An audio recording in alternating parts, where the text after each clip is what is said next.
محترم طلباء کرام، السلام علیکم۔ درسی نظامی کورس چینل میں آپ سب کو خوش آمدید۔ اس چینل میں آپ کو ملیں گے ہر درسی کتاب کے مکمل دروس، تو جلدی کیجئے ہمارے چینل کو سبسکرائب کیجئے اور ساتھ میں گھنٹی کی بٹن بھی دبائیے تاکہ ہمارا ہر درس آپ کو بر وقت ملے۔ اللہ تعالی ہم سب کو سننے، سمجھنے، عمل کرنے اور اخلاص کی توفیق عطا فرمائے، آمین یا رب العالمین۔ تو آئیے سنتے ہیں آج کا درس۔ نحمدہ ونصلی علی رسولہ الکریم، اما بعد فاعوذ باللہ من الشیطان الرجیم، بسم اللہ الرحمن الرحیم۔ والثالث القراءۃ، والرابع الرکوع، والخامس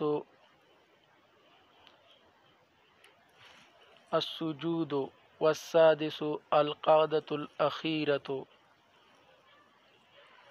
ومن ترک شیئا من هذه الارکان الستۃ فسدت صلاته ویستانف الصلاة مرۃ اخری۔ محترم طلباء کرام، ارکان نماز کا بیان چل رہا تھا۔ 2 ارکان بیان ہو چکے، آج انشاءاللہ باقی ارکان کو بیان فرمائیں گے۔ پہلا رکن، نماز کا پہلا رکن تکبیر الافتتاح ہے اور دوسرا رکن قیام ہے۔ لیکن قیام کے بارے میں ہم نے بیان کیا تھا کہ دراصل یہ نماز کا رکن نہیں بلکہ شرائط نماز میں داخل ہے۔ صاحب ہدایہ رحمۃ اللہ علیہ نے اسے شرائط نماز کے بیان میں ذکر فرمایا ہے۔ شاید مصنف رحمۃ اللہ علیہ نے اسی لیے اسے ارکان نماز میں ذکر کیا ہو کہ اس کا نماز کے ساتھ یا نماز کے دوسرے ارکان کے ساتھ نہایت شدت اتصال ہے۔ جیسے ہی اللہ اکبر ختم ہوتی ہے تو نماز کے ارکان شروع ہو جاتے ہیں، نماز شروع ہو جاتی ہے۔ شاید اسی وجہ سے مصنف رحمۃ اللہ علیہ نے اسے ارکان نماز میں ذکر کیا ہو، ورنہ یہ شرائط نماز میں داخل ہیں۔ اس لیے اگر کسی شخص نے کسی امام کے پیچھے وہ نماز پڑھ رہا تھا اور امام نے کہہ دیا اللہ اکبر، اور ابھی تک امام کے اللہ اکبر کی راہ ختم نہیں ہوئی تھی کہ اس نے اپنی تکبیر مکمل کر دی، تو چونکہ یہ امام سے پہلے اس نے اپنی نماز شروع کر لی، لہٰذا یہ امام کی اقتداء میں داخل نہیں ہوا، اس لیے اس کی نماز درست نہیں ہوگی۔ ضروری ہے کہ امام کے اللہ اکبر کے راہ سے پہلے کے بعد اپنی تکبیر کو ختم کرے، پہلے ختم نہ کرے، تاکہ امام کے ساتھ اس کی بھی نماز شروع ہو جائے۔ اگر اس نے امام سے پہلے تکبیر ختم کر دی، اس کی راہ امام کی راہ سے پہلے ادا ہوئی، تو یہ امام سے پہلے نماز شروع کرنے والا ہوگا اور اس طرح اس کی نماز اور اقتداء درست نہیں ہوگی۔ اس مسئلے سے بھی معلوم ہوتا ہے کہ تکبیر تحریمہ یا تکبیر افتتاح شرائط نماز میں داخل ہیں، واللہ اعلم۔ والثانی، اور نماز کا دوسرا رکن القیام، قیام ہے، اس کا بھی بیان ہو چکا، آج تیسرے رکن کو بیان فرمائیں گے۔ والثالث، اور نماز کا تیسرا رکن القراءۃ، قراءت کرنا ہے، قرآن مجید کا کچھ حصہ پڑھنا ہے، یہ نماز کے فرائض اور ارکان میں داخل ہیں۔ اس کی کم از کم مقدار ایک لمبی آیات یا 3 چھوٹی چھوٹی آیات ہے یا ایک چھوٹی سورت ہے۔ اگر اس سے کم کسی نے قراءت کر لی، قرآن مجید پڑھ لیا، تو اس کی قراءت کا فریضہ ادا نہیں ہوا، لہٰذا اس کی نماز درست نہیں ہوگی۔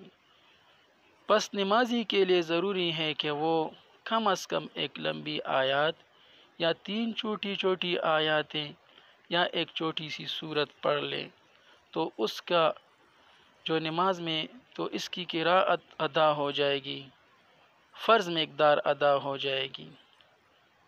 والرابع، اور نماز کا چوتھا رکن الرکوع، رکوع کرنا ہے۔ اس کی ادنا مقدار یہ ہے کہ گھٹنوں تک ہاتھ پہنچ رہے ہوں۔ اگر گھٹنوں تک بھی ہاتھ نہیں پہنچ رہے تو پھر یہ رکوع نہیں ہے۔ پہلے بھی آپ کو بتایا گیا کہ پھر یہ قریب الی القیام ہے، لہٰذا یہ قیام میں شمار ہوگا، رکوع میں شمار نہیں ہوگا۔ تو رکوع کا ادنا مقدار یہ ہے کہ کم از کم ہاتھوں کی انگلیاں گھٹنوں تک پہنچ رہی ہو۔ والخامس، اور نماز کا 5واں رکن السجود، سجدہ ہے، سجدہ کرنا ہے۔ دونوں سجدے فرض ہیں۔ جہاں تک دونوں سجدوں کے درمیان ترتیب ہے تو یہ واجبات نماز میں سے ہیں، لیکن دونوں سجدے فرض ہیں، لہٰذا اگر کسی نے ایک سجدہ کیا اور ایک نہیں کیا تو جب آخر نماز میں اس کو یاد آ جائے تو وہ اس کو بھی ادا کر کے سجدے سہوا کر لے تو اس کی نماز درست ہو جائے گی، کیونکہ دونوں سجود ایک دوسرے کے پیچھے بالترتیب ادا کرنا یہ واجبات نماز میں سے ہیں، اور جہاں تک دونوں سجود کا تعلق ہے تو دونوں سجدے فرض ہیں اور نماز کے رکن، نماز کے ارکان میں داخل ہیں۔ پس اگر ایک بھی سجدہ رہ گیا تو نماز درست نہ ہوگی، نماز کو لوٹانا ضروری ہوگا، کیونکہ سجدے اگرچہ ان میں ترتیب واجب ہے لیکن یہ فی نفسی ہی دونوں سجدے فرض ہیں۔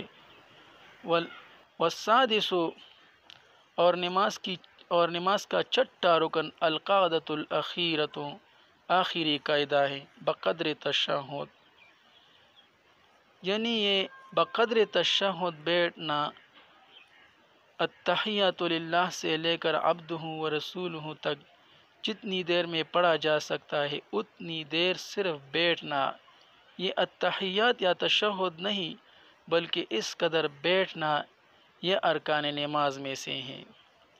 والسادس، اور نماز کا چھٹا رکن القعدۃ الاخیرہ، قاعدہ اخیر ہیں، بقدر تشہد، یعنی تشہد کے مقدار کے برابر بیٹھنا۔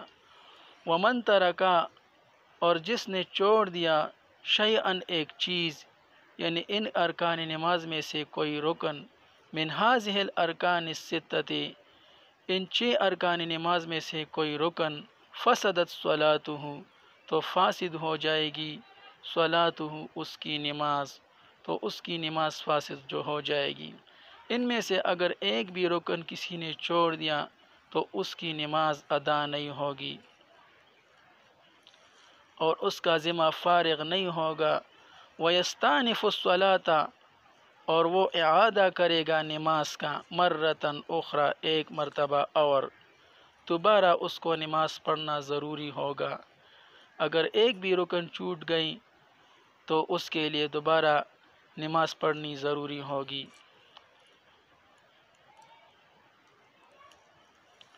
والثالث، اور نماز کا تیسرا رکن القراءۃ، قراءت کرنا ہے، قرآن مجید کا کچھ حصہ پڑھنا ہے۔ والرابع، اور نماز کا چوتھا رکن الرکوع، رکوع کرنا ہے۔ والخامس، اور نماز کا 5واں رکن السجود، سجدہ کرنا ہے، سجود ہے، دونوں سجدے ارکان نماز میں داخل ہیں۔ والسادس، اور نماز کا چھٹا رکن القعدۃ الاخیرۃ، آخری قاعدہ ہیں، بقدر تشہد۔ ومن ترکا، اور جس نے چھوڑ دیا شیئا ایک چیز، یعنی ایک رکن، من ہذہ الارکان الستۃ، ان 6 ارکان نماز میں سے جو ابھی مذکور ہوئے، فسدت صلاتہ، تو اس کی نماز فاسد ہو جائے گی۔ وَيَسْتَأْنِفُ الصَّلَاةَ، اور اس کے لیے ضروری ہے کہ وہ دوبارہ نماز پڑھ لے، نماز کا اعادہ کرے مرتن اخرى، ایک مرتبہ اور۔ اللہ تعالی ہم سب کو علم نافع عطا فرمائے، آمین۔ وصلی اللہ تعالی علی خیر خلقہ محمد وآلہ واصحابہ اجمعین برحمتک یا ارحم الراحمین۔